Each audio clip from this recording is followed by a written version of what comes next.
Salam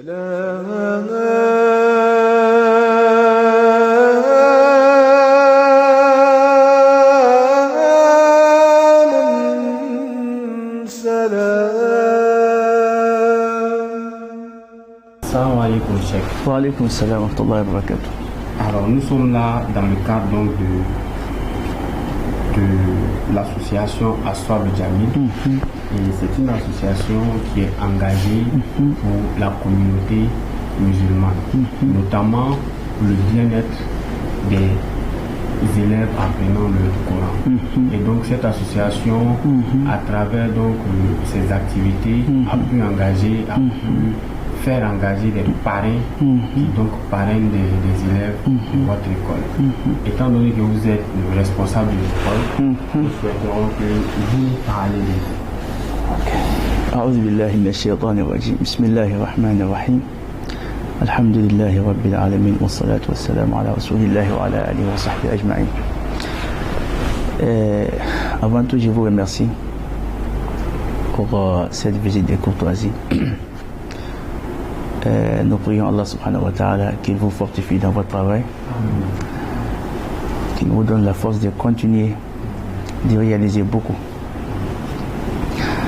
Je suis avant tout, je m'appelle Ba Al-Amir Salman. Je suis le fils du fait fondateur Cheikh Ishaq Ba, que Dieu ait pitié de lui.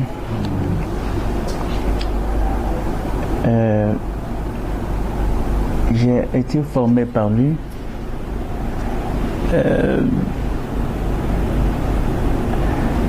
que ce soit au niveau de la mémorisation ou l'approfondissement des connaissances islamiques. C'est lui mon maître dans toutes les sciences islamiques, le Coran, le Hadith, la jurisprudence islamique, toutes les sciences islamiques. Je les ai apprises avec lui, mais après j'ai voyagé vers notre pays natal qui est la Mauritanie. J'y étais 10 ans et quelques mois. J'ai aussi rencontré certains savants, j'ai participé quelques rencontres aussi avec les grands savants qui vivent aujourd'hui en Mauritanie. Donc c'était une sorte de variation. Mais la formation principale, je l'ai reçue ici avant que je ne parte. Le père fondateur, le fondateur qui est notre père, il s'appelle Ba Ishaq. Il est né en 1949. Pour revenir un peu sur sa biographie de façon brève, il a commencé sa formation en Mauritanie. Il est venu ensuite au Mali, mais il a terminé sa formation en Mauritanie aussi, à la capitale, à Nouakchott. Après maintenant, il a été délégué il a été envoyé par la Ligue islamique mondiale pour pouvoir propager une coutume islamique qui est la mémorisation du Coran. Donc c'était sa mission principale. Elle est arrivée en 1981 et il a commencé sa mission. Par la grâce divine, il a pu beaucoup réaliser. Aujourd'hui, nous comptons des centaines et des centaines qui sont sortis de cette école, dans cette école, qui sont bien formés ici, dans beaucoup de sciences, pas seulement la mémorisation du Coran. Il y a beaucoup de sciences qu'il enseignait et que nous enseignons aujourd'hui encore. Donc, il a tiré sa révérence en 2017, comme vous le savez très bien, après avoir réalisé beaucoup de choses. Il a vraiment réussi sa mission. Nous prions Dieu qu'il lui accorde son paradis. Je pense partir vers ça. Oui, je pense que on a déjà les deux éléments dans cette réponse. Donc, vous aviez été responsable de l'école. Depuis le décès du père, qui est notre cher Ba Ishaq, en 2017, je suis le premier responsable de l'école. Et quels ont été les objectifs que vous vous êtes fixés depuis que vous êtes responsable? Les objectifs sont nombreux, mais on peut les résumer en deux points principaux. Le premier point, c'est d'améliorer la formation. Améliorer la formation. Toujours, on a besoin d'une amélioration parce que c'est un travail humain. Toujours, il faut revenir sur la manière dont nous enseignons et nous travaillons pour pouvoir identifier les lacunes, pour pouvoir améliorer les choses. Donc je pense que l'amélioration de la formation, c'est un point principal pour nous. Et nous travaillons toujours sur ces points. On n'a pas encore fini. On travaille toujours sur ces points. Surtout l'année prochaine, nous avons beaucoup de choses à changer, beaucoup de choses à mettre en place pour pouvoir améliorer de façon tangible même la formation des élèves. Le deuxième point, ce sont les travaux qui sont en cours. Vous savez, c'est une grande école. C'est une grande école. Nous avons plus de 1000 élèves internes, externes, avec beaucoup de statuts différents. Il y a certains qui vont à l'école française, il y a certains qui font que la mémorisation du Coran. Donc nous avons beaucoup d'élèves et puis aussi plusieurs identités aussi, et entités, je dirais, parce qu'il y a certains qui font que la mémorisation, il y a certains qui vont à l'école française, il y a certains qui font l'arabe, le français, etc. Donc nous avons beaucoup de projets. Notre école n'a pas encore été achevée, donc les travaux sont en cours. Nous avons aussi besoin de, je dirais, une cuisine ou quelque chose comme ça. Nous en avons parlé aux sœurs. Bon, je pense qu'elles sont vraiment décidées de faire quelque chose et nous prions Dieu qu'il facilite de faire quelque chose, de réaliser quelque chose pour cette école et pour toutes les écoles islamiques aussi en Côte d'Ivoire. Donc les points principaux, c'est la motion des formations. Le deuxième point, c'est de pouvoir continuer et réaliser les projets qui sont en cours, que le cheikh même avait commencé depuis son vivant. Vous pensez que vous aviez pu accomplir quelques parties jusqu'à ce jour? Je le pense très bien. Je le pense très bien. Mais je pense que ce sont les élèves, les gens qui sont avec nous, c'est eux qui peuvent en témoigner. Nous avons fait quelque chose, nous avons pu organiser et améliorer les choses. Relativement, nous avons avancé. Nous avons avancé sur beaucoup de points, Inch'Allah. Vous avez déjà parlé des projets en cours. Alors, quelles sont les difficultés que vous rencontrez dans la gestion quotidienne du centre? Vous savez, les difficultés sont les mêmes. Nous avons des difficultés dans tous les domaines de la vie. Les difficultés sont naturelles. Ce sont les mêmes difficultés que chaque fondateur peut vivre, chaque père de famille, un dirigeant. Ce sont les mêmes difficultés, c'est-à-dire pouvoir bien gérer les enfants, pouvoir suivre aussi leur formation, savoir si vraiment ils avancent ou pas, et puis aussi les heures de prière pour qu'ils aussi puissent être vraiment dans les cadres islamiques dans lesquels nous souhaiterions qu'ils soient. Donc tous ces points aussi, ce sont les travaux quotidiens. Voilà, ce sont des travaux quotidiens qui nous avons des gens qui sont décidés, qui nous aident à bien mener ces travaux-là. Mais les difficultés sont naturelles, comme je le dis. Est-ce qu'entre autres, quand vous commencez l'année, vous arrivez à terminer, vous arrivez à donner les résultats, voilà, est-ce que vous arrivez à accomplir le programme de l'année de manière vraiment comment cela a été établi? Non, le programme chez nous est beaucoup différent le programme dont vous connaissez à l'école française. À l'école française, ils font comme les écoles officielles. Donc, ils ont leur programme comme toutes les écoles publiques, etc. Chez nous ici, chaque élève a son programme. Chaque élève a son programme. Ce n'est pas un groupe de gens, 3 personnes, 10 personnes qui suivent en même temps, comment dirais-je, la même formation ou qui prennent la même leçon. Non. Chaque élève a sa leçon à part. Donc l'élève avance selon son courage, selon son intelligence. C'est comme ça les élèves avancent ici. Mais après tout, parce que les élèves n'ont pas la même intelligence. Si tu les mets en groupe, là, vous pouvez même commettre une erreur. Parce qu'il y a des élèves qui peuvent mémoriser le Coran 2 ans, 3 ans. Il y a certains qui peuvent rester beaucoup. Il n'a pas la facilité, le père est engagé, le petit aussi est engagé. Donc on fait avec, d'après les gens. Donc on essaie d'avancer avec, Inch'Allah. Alors, comment est-ce que les élèves sont formés? Ça nous quand même permet de faire la transition. Vous avez déjà commencé. Surtout les plus petits. Quelles sont les modalités, les modules de formation? Les enfants, avant tout, d'abord, d'habitude, nous n'acceptons pas les enfants qui n'ont pas eu 10 ans. À partir de 10 ans, 11 ans, c'est là qu'on prend les enfants. L'enfant, on prend à partir de 10 ans. Si l'enfant a un frère ici, ou une sœur parmi les élèves qui sont avec nous, les filles, on peut le prendre parce que 6 ans, 7 ans, vraiment, c'est un peu difficile de pouvoir gérer ses affaires personnelles. Parce que, comme vous le savez, ce sont des enfants. À partir de 11 ans, 12 ans, on prend l'élève. L'élève, quand il vient, s'il n'a rien fait en arabe, c'est-à-dire il ne connaît même pas les lettres arabes, là, c'est un débutant. Là, on l'enseigne, comment dirais-je, les lettres arabes, les phonétiques, tout, avec tous les détails. Après, maintenant, on avance avec lui. C'est comme ça, on avance avec lui. Souvent même, on a un groupe, ce que nous appelons un groupe, c'est un cercle. C'est-à-dire, quand il s'assoit comme ça pour lire, il y a des cercles comme ça, différents, on appelle ça groupe ici.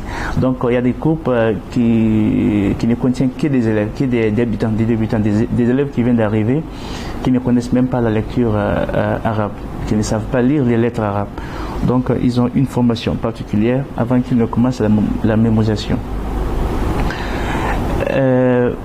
Après tout, souvent aussi pendant les vacances, parce qu'il y a des élèves aussi qui viennent pendant les vacances, beaucoup pour pouvoir faire quelques sourates avant la rentrée scolaire. Donc eux aussi, ils ont un cas particulier. Donc on les cherche un enseignant qui va les former pendant 1 mois, 2 mois, selon le temps dont la personne a défini pour rester avec nous. D'accord. Et parlant de carrières qui s'ouvrent aux affiches, alors qu'est-ce qu'ils deviennent? Là, c'est la question principale. C'est la question qui met. Avant tout, il faut que nous sachions. On n'apprend pas la religion pour rester seulement un guide religieux. Chacun parmi vous qui êtes à l'école française, qui sont des étudiants, professeurs d'université, tout. Moi, j'ai des amis qui sont à l'université, j'ai des amis qui sont des professeurs à l'université. Je leur dis tous, vous êtes des responsables là-bas, mais ici, il faut que vous veniez pour apprendre. La religion, on ne peut pas comprendre la religion sans apprendre la lecture coranique, les rudiments de la jurisprudence islamique. C'est obligatoire. On n'est pas forcé. Aujourd'hui, nous avons des élèves qui étaient avec nous dans les années 2004, 2005, 2006. Aujourd'hui, ce sont des commerçants, mais ils connaissent leur religion. Ce sont des commerçants. Certains sont des fonctionnaires aujourd'hui, certains sont des aventuriers, ils sont en Europe, aux États-Unis, etc. Mais ils étaient avec nous. Aujourd'hui, certains même sont allés là-bas pour chercher de l'argent, mais aujourd'hui, ils sont devenus des oustaz là-bas. Donc, on n'apprend pas le Coran pour en faire, comment dirais-je, du commerce. Non, pas forcément. On peut apprendre le Coran, comprendre la religion, et puis après, maintenant, choisir quelque chose. Nous avons dit ici, nous avons des élèves qui apprennent le Coran, et ils vont à l'école française. Et ces élèves-là, ils comprennent leur religion, et ils vont à l'école française. Ils n'ont aucun problème pour l'avenir. Ils ont des diplômes comme vous. Ils ont tout comme vous. C'est pour cela même nous avons comment dirais-je, construit cette école pour que les élèves puissent avoir les deux formations, les deux formations islamiques et la formation profane, si je peux le dire. Donc c'est ça, quelque chose comme ça. Mais il faut d'abord dire, dans la religion, il faut que nous trouvions des personnes qui se sont spécialisés dans le domaine. Parce qu'on ne peut pas avoir des savants, des bons religieux, des bons savants, des grands savants, je dirais, qualifiés dans les sciences islamiques, sans qu'ils suivent, comment dirais-je, une formation approfondie. C'est pas possible. C'est pas possible. Pour être un professeur en français ou en philosophie, il faut suivre comment dirais-je, les études universitaires pour avoir le doctorat ou quelque chose comme ça. Donc c'est comme ça aussi. Il faut qu'il y ait des personnes qui se spécialisent dans le domaine. Sinon, on n'aura pas de savants. Si on n'a pas de savants, c'est la religion qui est finie comme ça. On ne peut pas continuer à... Ah oui. C'est assez clair. Donc, l'apprentissage du Coran n'est pas... Vous sentez que je suis un peu chaud sur la question. Oui, merci beaucoup. Je suis beaucoup convaincu. Ok. Ce que j'aimerais dire, c'est que les gens aient une compréhension beaucoup large, ouverte sur la question. La religion, c'est le prophète qui l'a dit, sallallahu alayhi wa sallam.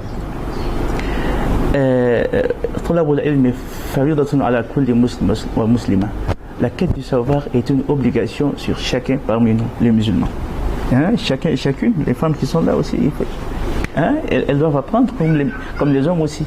Donc il faut apprendre quand même le minimum, ou je dirais, il faut s'améliorer quand même. Il faut s'améliorer dans la compréhension de la religion et ensuite dans la pratique. Parce qu'on ne peut pas pratiquer sans comprendre. Il faut comprendre il faut apprendre avant de pratiquer. Voilà, une pratique qui ne repose pas sur une compréhension, c'est une pratique erronée. Ça, c'est une réalité indéniable, je pense. Donc, c'était ça. C'est assez clair. La présentation du chef est assez claire et ça veut dire que apprendre le Coran, déployer de l'énergie, déployer du temps pour apprendre la parole d'Allah n'est pas un frein à la réalisation professionnelle. Pas du tout. Et donc il faut s'y mettre. Alors quel message souhaiteriez-vous adresser aux parrains et marraines que nous aurions pu avoir pour vos apprenants? Je leur dirais que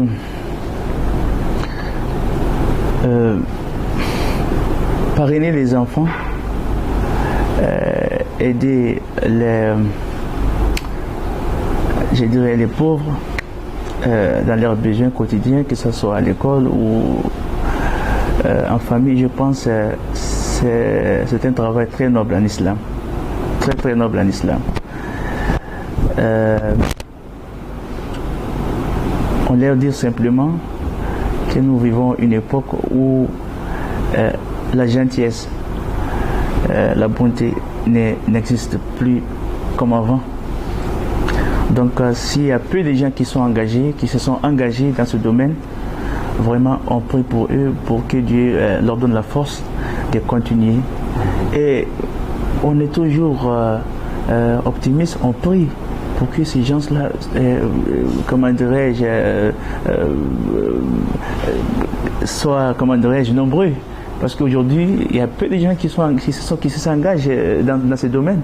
Mais vraiment, on peut dire Allah subhanahu wa ta'ala, c'est lui qui peut changer la mentalité des gens, c'est lui qui peut guider les gens vers le bon chemin. Vraiment, qu'il guide la majorité des musulmans, pour ne pas dire tous les musulmans, toute la communauté, parce que je pense que c'est presque impossible, je pense. Donc, il faut prier pour toute la communauté. Vraiment que la communauté soit éveillée, soit vraiment consciente de ce qui se passe. Vraiment, il faut avoir une considération pour sa religion. C'est parce que ça fait partie de la considération de la religion. Donc, il ne faut pas travailler, seulement vivre et puis prier, faire ses prières. Ça, c'est une responsabilité, c'est une obligation individuelle. Ça t'incombe toi. Si tu ne pries pas, c'est toi qui vas subir, comment dirais-je, les conséquences, non. Mais il faut être aussi un membre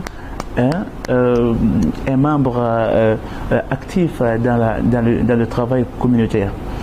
C'est très important. Donc on les encourage, on prie pour eux qu'ils puissent continuer. Inch'Allah. Et de la communauté musulmane en général, qu'attendez-vous? C'est ce que je viens de dire. Oui, en effet. Ok. En effet. Vraiment, je pense la communauté musulmane en Côte d'Ivoire, je ne ferai pas de critiques sur la communauté, mais je pense Je n'ai pas parlé de la communauté seulement. Je parle de moi, ma personne d'abord, et tous les musulmans. Ça me concerne, la parole me concerne avant tout, et tous mes frères musulmans, toutes les sœurs musulmanes. Vraiment, il faut pouvoir changer les choses. Il faut s'arrêter. Il faut avoir des nouvelles idées. Il faut être engagé. Parce que je pense que la Côte d'Ivoire, c'est un grand pays. C'est un grand pays. La communauté musulmane en Côte d'Ivoire peut faire beaucoup de choses. Peut réaliser beaucoup de choses. Aujourd'hui, on s'est dit que nous avons réalisé quelque chose. Non, je pense vraiment, ce n'est pas l'auteur. Je pense ce que nous avons fait aujourd'hui, vraiment, ce n'est pas... non, la communauté musulmane en Côte d'Ivoire peut faire plus. Peut réaliser des choses extraordinaires aujourd'hui en Côte d'Ivoire ici. Il y a les moyens, il y a, comment dirais-je, il y a aussi le développement, comment dirais-je, démographique. Les gens sont nombreux, les musulmans sont nombreux, les musulmans ont les moyens, les musulmans, vraiment, il y a tous les moyens. Donc il faut pouvoir faire des réalisations qui sont dignes vraiment de cette communauté. Qui sont dignes de cette communauté. C'est comme quelqu'un qui peut donner comment dirais-je, à son frère, qui peut lui donner 10 000 chaque jour et il lui donne 500 francs ou 1000 francs. Vraiment, c'est minimum, c'est pas bon. Donc je pense que la communauté a une force. Cette force-là, il faut la mettre en pratique. Il faut la concrétiser. Il faut faire beaucoup de choses. Vraiment, la communauté, pour moi, vraiment, nous sommes beaucoup en retard. Pour moi, c'est ma conviction personnelle. C'est normal. Nous sommes en retard pour beaucoup de choses, pour beaucoup de raisons que je ne citerai pas. Mais de façon générale, il faut être conscient. Parce que c'est la conscience qui va nous pousser à changer, de voir les choses et puis avancer. Vraiment, c'est pas facile. Merci de donner votre avis, votre conviction. Ce n'est pas une critique, c'est un encouragement. Oui, et nous respectons. Ok, Inch'Allah. Votre mot de fin. Vraiment, j'ai pris. Nous prions tous que Dieu nous guide vers son chemin. Qu'il nous aussi fortifie la foi et qu'il exauce nos prières et qu'il nous donne une bonne fin. C'est la question principale. Nous savons que tout ce que nous faisons dans la vie, notre souhait c'est de vivre toujours dans cette religion, dans cette belle religion. Notre souci c'est de mourir dans la religion. Mourir musulman, c'est notre objectif. Donc cela, c'est une grâce divine. Il faut que ça soit un souci pour chaque musulman. Voilà, quand on est musulman aujourd'hui, ce n'est pas forcément qu'on est musulman demain ou après-demain.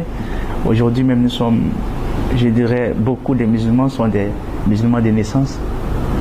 Aujourd'hui, quand on essaie de critiquer la religion, de revenir sur certaines questions, tu vas voir que la foi de certains musulmans est faible parce qu'elle ne repose pas sur des bases vraiment des bases logiques. Donc je pense qu'il faut toujours prier pour cette communauté et prier aussi pour notre islamité, notre pratique religieuse. Vraiment nous prions Dieu qu'il nous stabilise dans la religion, qu'il nous donne la force de pouvoir beaucoup changer. C'est une responsabilité. Quand on est musulman, on est responsable entre les musulmans, on est responsable aussi entre les non-musulmans. Entre les musulmans, nous avons la responsabilité d'améliorer les choses, la pratique de la religion, la compréhension de la religion. Entre les non-musulmans, nous sommes un émissaire de l'islam. Oui. Il faut être, c'est comme le prophète, il a envoyé les dieux, il faut être l'envoyé de la religion entre les non-musulmans. Il faut leur montrer, comment dirais-je, la bonne conduite, il faut leur expliquer les choses, il faut leur faire comprendre, etc. C'est une responsabilité, Donc, c'était ça mon mot de fin. Moi, toujours, je sors de gauche à droite, hein, donc, excusez-moi. Voilà, je n'aime pas trop, comment dirais-je, focaliser sur un point. Inch'Allah, merci beaucoup. Inch'Allah. Merci de vous prêter à cette rubrique. Inch'Allah. Inch'Allah ta'ala. Inch'Allah ta'ala. Inch'Allah, merci beaucoup. Merci. Inch'Allah.